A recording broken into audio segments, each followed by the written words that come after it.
Efesus pasal pertama. Kita membaca ayat keempat sampai dengan ayat yang keenam. Saya membaca 4, 5 dan 6, saudara-saudara membaca bersama-sama. Sebab di dalam Dia Allah telah memilih kita sebelum dunia dijadikan, supaya kita kudus dan tak bercacat di hadapannya. Dalam kasih Ia telah menentukan kita dari semula oleh Yesus Kristus untuk menjadi anak-anaknya, sesuai dengan kerelaan kehendaknya. Pujilah kasih kurnia-Nya yang mulia, yang dikaruniakannya kepada kita di dalam Dia yang dikasihinya. Saya membaca sekali lagi. Pada waktu saya berhenti, saudara semua membaca. Waktu saya teruskan, saudara berhenti. Sebab di dalam Dia Allah telah memilih kita sebelum dunia dijadikan, supaya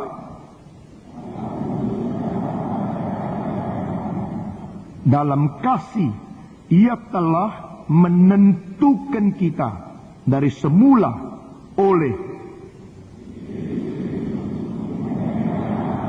sesuai dengan kerelaan kehendaknya, supaya terpuji kasih karunia-Nya yang mulia, yang dikaruniakannya kepada kita di dalam Dia yang dikasihinya.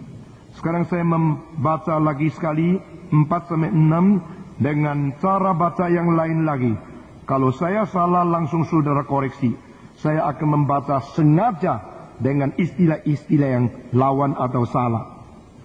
Sebab di dalam kita sendiri ada syarat sehingga Allah memilih kita. Benar nggak? Sebab di dalam Dia Allah telah memilih kita sebelum dunia dijadikan, atau sesudah kita melakukan kebaikan. Sebelum dunia dijadikan, Dia memilih kita karena kita cukup kudus dan tidak bercacat celah di hadapannya, supaya kita kudus dan tidak bercacat celah di hadapannya. Dalam kasih Ia telah menentukan kita dari sesudah kita berbuat baik, dari semula oleh Yesus Kristus untuk menjadi anak-anaknya, sesuai dengan kemauan kita menerima Yesus Kristus, sesuai dengan kerelaan kehendaknya, supaya terpujilah kita yang berbuat baik ini, yang beriman cukup menjadi contoh bagi banyak orang bahwa kita telah beriman kepada Dia. Begitu? Supaya terpujilah kasih karunia-Nya yang mulia, yang dikaruniakan kepada kita di dalam Dia yang dikasihinya. Nah, saudara-saudara, mari kita berdoa sekali lagi. Tuhan, sekali lagi kami minta Tuhan putar balik pikiran kami yang sudah begitu jauh tersesat. Tuhan, bawa kami kembali kepada anugerah-Mu, karena kami selalu merasa diri kami cukup baik. Melalui ayat-ayat yang kami baca dan firman yang kami akan dengar di dalam penerangan yang diberikan Roh-Mu yang kudus, yang telah mewahyukan kitab suci, dan kami percaya pada pagi ini akan memberikan pencerahan iluminasi ke dalam otak kami masing-masing. Berilah kami pengkembalian perjalanan yang sejati dengan setia kepada firman Tuhan, dan iman kami boleh berakar di atas firman yang suci. Berkati pagi ini, berkati kami masing-masing, berkati hamba-Mu yang hina, dan berkati setiap pendengar. Demi nama Yesus Kristus, penebus dan juru selamat kami yang hidup, kami berdoa. Amin. Tidak ada satu buku lebih jelas dari Efesus, dan tidak ada satu pasal lebih jelas dari Efesus pasal 1. Tidak ada ayat-ayat di dalam seluruh kitab suci yang lebih tepat memberikan pengertian tentang mengapakah dan bagaimanakah dan caranya apakah Tuhan menyelamatkan manusia.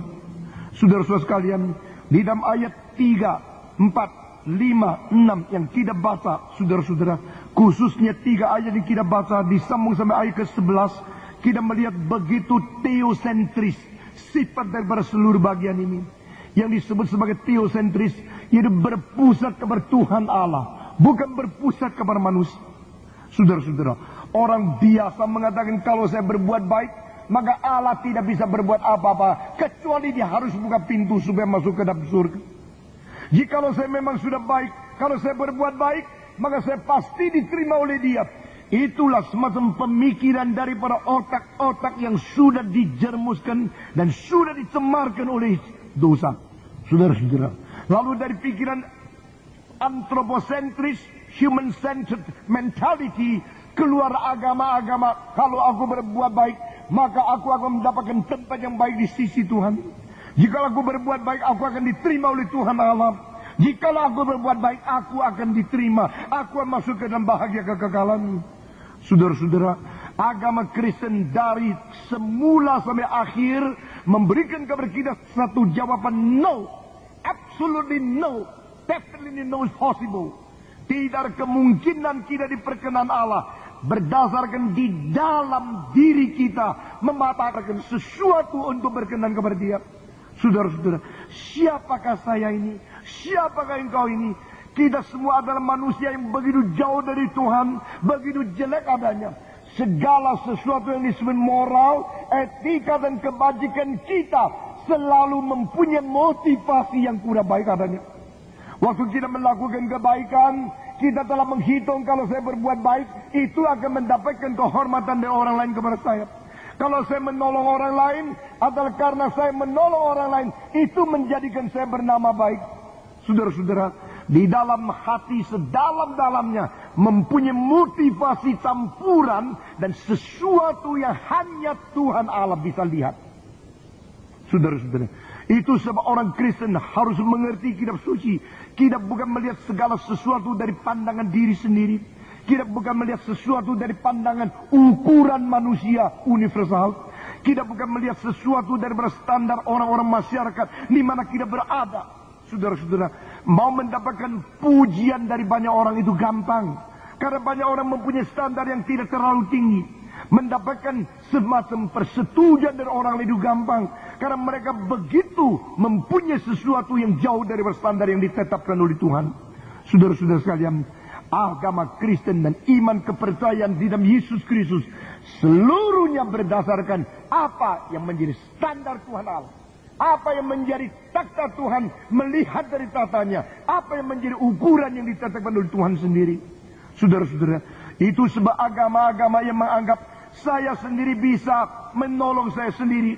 Dengan perbuatan saya bisa diperkenan oleh Tuhan. Atau tidak perlu pertolongan dari Tuhan. Asal saya berbuat baik, saya akan diterima oleh Tuhan. Itu adalah semacam self-centered religion.